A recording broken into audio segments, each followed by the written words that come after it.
everyone, welcome back. So this video is going to be a little bit different for me. I was asking on Instagram stories a few weeks ago now for video ideas because I was kind of running out of them. And Paulina from Paulina Beauty sent me, it must have been 20 ideas. And I was just sitting there with my jaw on the floor like, how come I have none and you have all of them?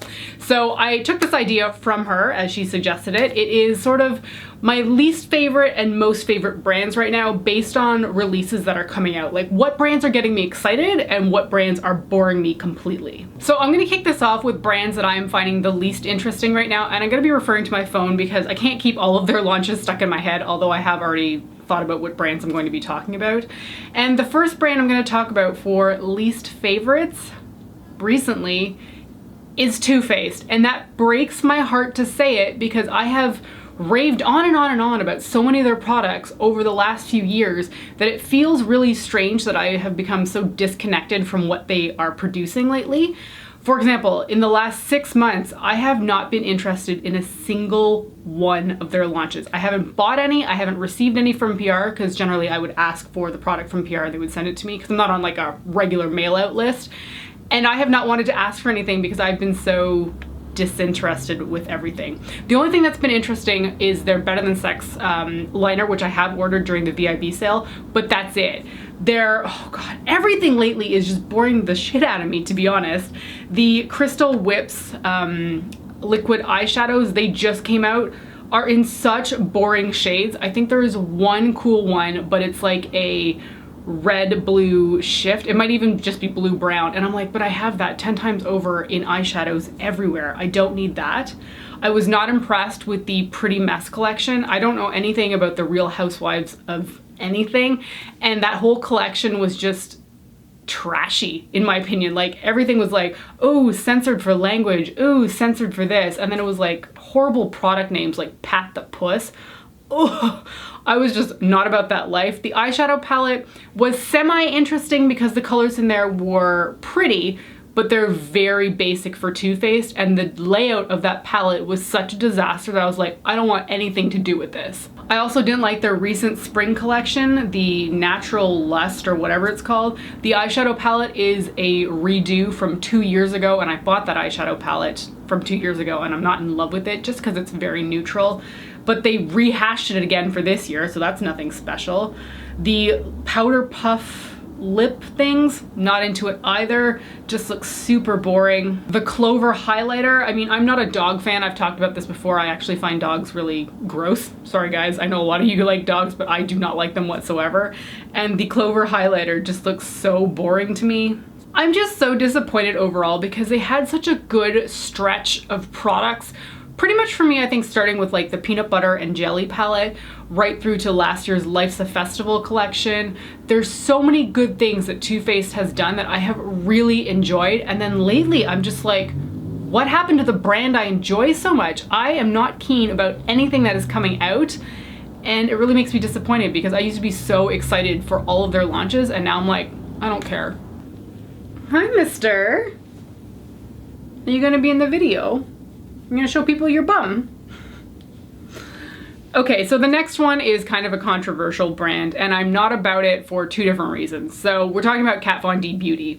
Now, I'm not into her because of that anti-vax stance that she came out with, it was about a year ago, something like that.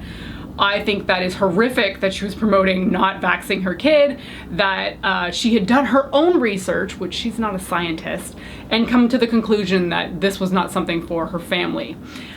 So for that reason, I don't want to support her going forward because that's not something I feel that I want to be throwing my money towards. I believe in vaccines because I trust scientists to tell me the truth, and I don't want to throw money at somebody who is promoting horrific things like not vaccinating your kids. So that's part of it, but the other side of it is that ever since she has actually released that statement about being anti-vax, all of her launches have been incredibly boring, and I'm happy about it because on one side, it means that I'm not tempted to buy these things. I mean, I have a very firm stance on the vax thing, and it's like, I do not want to throw my money at that person, but on the other side, we're all tempted by one thing or another.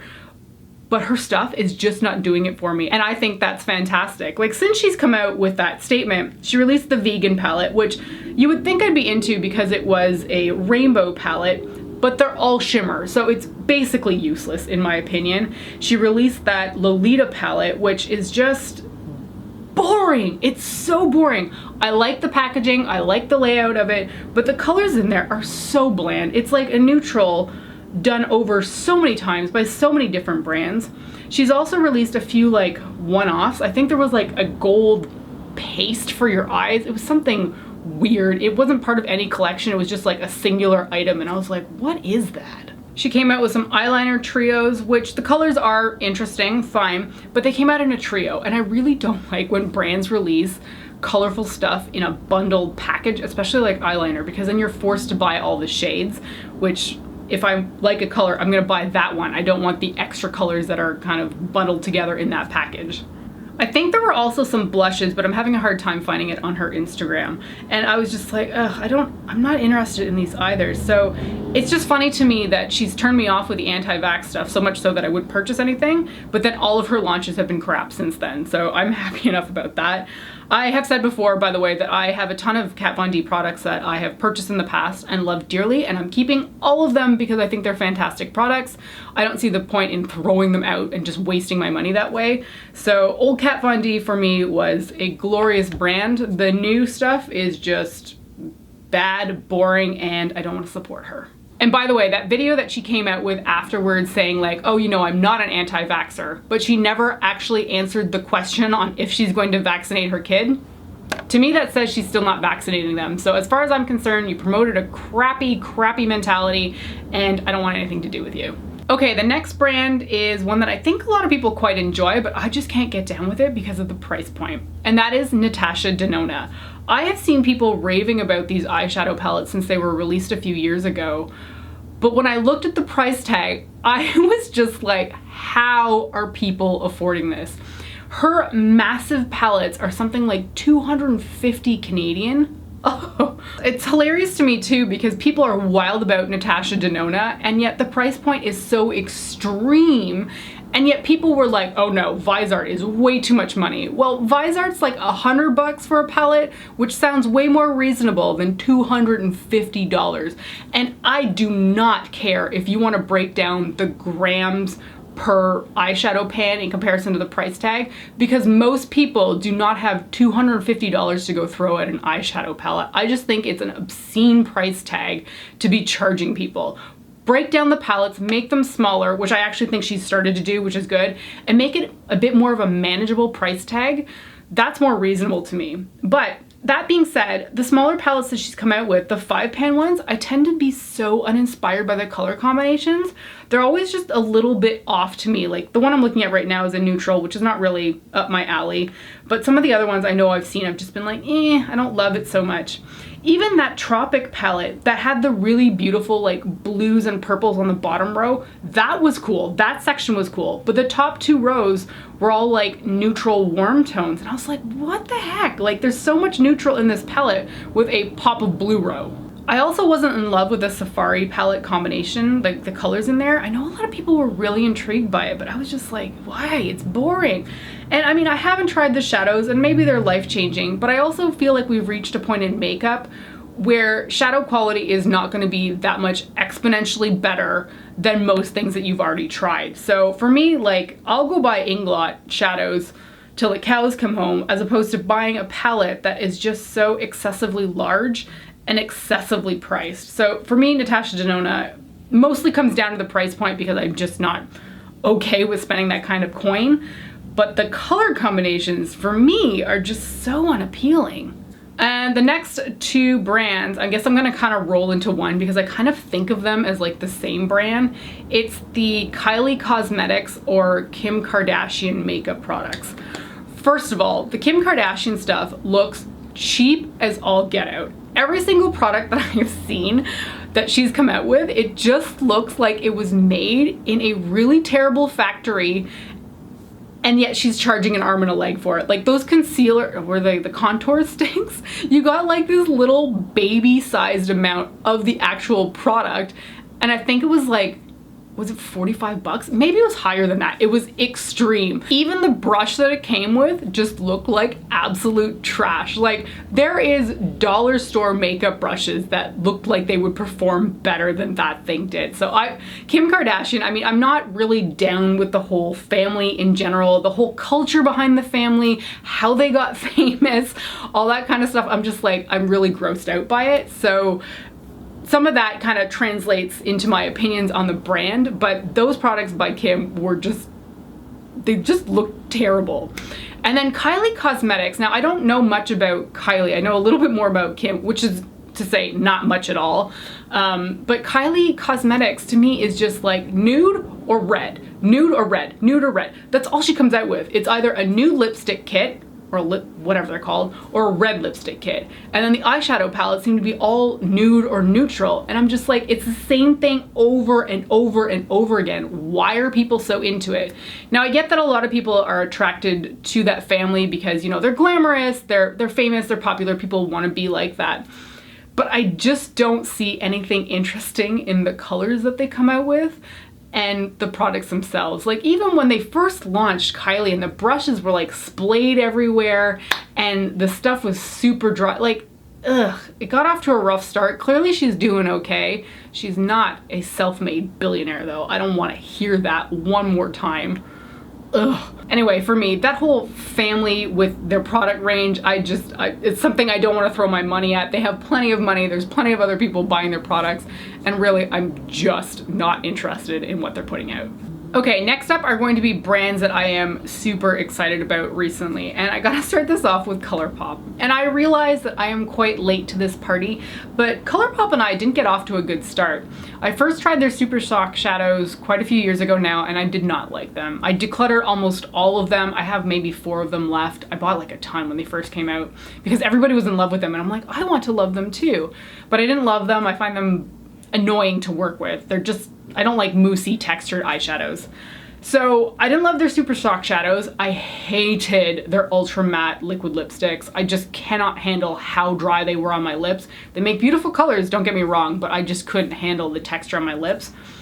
So I avoided ColourPop for years because I just didn't want anything to do with them because we got off on a bad start. Recently, their holiday collection, the Chasing Rainbows sort of thing, drew me in because I'm a sucker for anything with rainbows. And I loved that Chasing Rainbows eyeshadow palette so much. It is such a wonderful collection of colors, and it kind of opened my eyes about ColourPop. So I've started to pay more attention to ColourPop and more specifically their pressed eyeshadows, because I think for me that's the thing that's really gonna sucker me in because I'm all about colorful eyeshadow, and ColourPop does a great job of putting out colorful palettes that are interesting and unique. I have recently picked up the Just My Luck palette, the Ooh La La palette, and the It's My Pleasure palette, which are all sort of monochromatic color family stories in a 9-pan eyeshadow palette. And I am so happy with those. I really hope that they continue to put out 9-pan eyeshadow palettes for every color of the rainbow, because Nemo, he wants to play with his ball. He plays fetch. Nemo! So I'm all for their pressed shadow palettes, and the price point is unreal. Those 9-pan palettes are 12 bucks. Look, there is nothing at the drugstore in Canada especially that can beat that price point for eyeshadows. It just does not exist. Eyeshadow palettes at the drugstore, I feel like, border on the 15 to 20, sometimes upward of 30 bucks, and it's just unreasonable, I think, for the drugstore to be producing palettes for that price tag. Like, that's not really drugstore price tags in my opinion. So for ColourPop to be producing not only interesting palettes but at a reasonable price tag is amazing. Now what's even better is that they often do free international shipping with no like minimum spend. How amazing is that? And they are also charging customs before you check out. Oh, how much do I appreciate this? Because customs, when it can get to Canada, will charge you not only tax on top of the product, but will also charge you like a $12 service fee just for charging you that tax. So every time you get charged customs, there's an awful price tag attached to it. ColourPop is now charging it on their side, and the tax rate is the best I have ever seen. I think on a $50 or $60 order US price, I think I paid $4 in taxes, $5 in taxes, and the tax rate in Ontario is 13%. So that is not even the tax rate that I would pay here if I was buying it. So I think that's incredible. I'm in love with all of the stuff that they're releasing. They do put out an awful lot of content though, like too much is getting released, so I kind of have to pick and choose through what I'm interested in. But they did recently launch a few like neon shadows and some glittery ones, and oh, I'm here for it. I'm finally here for ColourPop. So the next brand is one that I've actually not purchased anything from, and I've tried absolutely nothing by them, but their branding is so freaking cute that I am always interested to see what they're coming out with. And that is Beauty Bakery. So they are sold mostly online in the US, and they are sold now I think at Ulta, which is sort of accessible to me, but not really. I mean, I have to spend $100 just to get free shipping, or maybe they changed that. Either way, it's not a brand I can get my hands on very easily, but everything that they put out, I am so intrigued by, and it's mostly because their whole concept is bakery themed products, and I love everything from their packaging to their product names. They have like loose powder that's called, I think, like baking flour or something like that, and it comes in like a little, like a flour bag would. Their palettes are interesting and sort of based around like chocolate themed. Their color combinations are pretty as well. They had a set of beauty blenders, like they're not beauty blender brand, but they're like knockoff sponges in like a little egg carton. Oh, it's just adorable. And I don't know why the bakery theme has really grabbed me, because I don't even bake really, but there's just something about Beauty Bakery that really inspires me. I'm so excited by the brand. I mean, they've got a little highlighter here that's called Milk and Honey, and there's like the little like honey stir thing. Oh, it's so sweet. I think it's ingenious, and I'm so, oh, they've got a pudding eyeshadow palette. Okay, like look, I'm just so here for it. It's really adorable, and I think it's pretty unique. Not a lot of brands stick to a theme for their entire brandings, and really I just can't wait to purchase stuff by them. I have to find an Ulta at some point when I'm in the US that sells Beauty Bakery, because I really do want to try their stuff out, just because I find it so endearing. The next one that I am super in love with, and I don't even have to look at my phone because I know so much about their launches recently, is Bite Beauty. I tell you what, for a brand that basically only releases lip products, I can't believe I'm that interested in them. I mean, like, how many times can you do lip colors over and over again before it starts to get repetitive? Bite doesn't seem to get repetitive, and I am here for all of it. So they recently came out with these lip stains. They're basically shaped like a long lipstick, but they have a staining component to it. And I have been lamenting lately how lip stains just don't seem to be a thing in beauty anymore. You know, like those crayons we used to draw on, or markers really, and it would stain your lips for a while afterwards. I love those, but they've gone the way of the dodo in the makeup community recently, but they're starting to come back. So Bite just put those out, and I'm super intrigued by them. They did also recently, I think just 2 days ago, come out with their road trip collection, and whew, the colors in that, I am so excited. All of the colors are named after different cities in North America. There's a Toronto one that's like, I think, a maple candy kind of color, and honestly, as a Canadian, I am very happy to have maple as a stereotype for us. I love maple syrup, and I'm not ashamed of it. There's also plenty of other shades for cities in the US. I think the one from, was it Atlanta, was this gorgeous peach color. It was so pretty. It's right up my alley. It's either a peach or a coral, but it was beautiful. And they, last year for spring, I guess the same sort of launch schedule, they released that Spice collection, and I love those lipstick colors. Like, I wear them constantly. They're on my lips at least once a week, I would say, but probably more often than that. The shades are beautiful. Everything that Bite comes out with, I am just here for, and I never get tired of it too, which I think is amazing because they're really only lip products. How exciting can they be? Somehow Bite makes it work. All right, so that is gonna be it for the video. Those are the brands I've been loving and clearly disinterested in lately. Hopefully you found this interesting. Thank you so much for joining me today, and I will see you next time. Bye.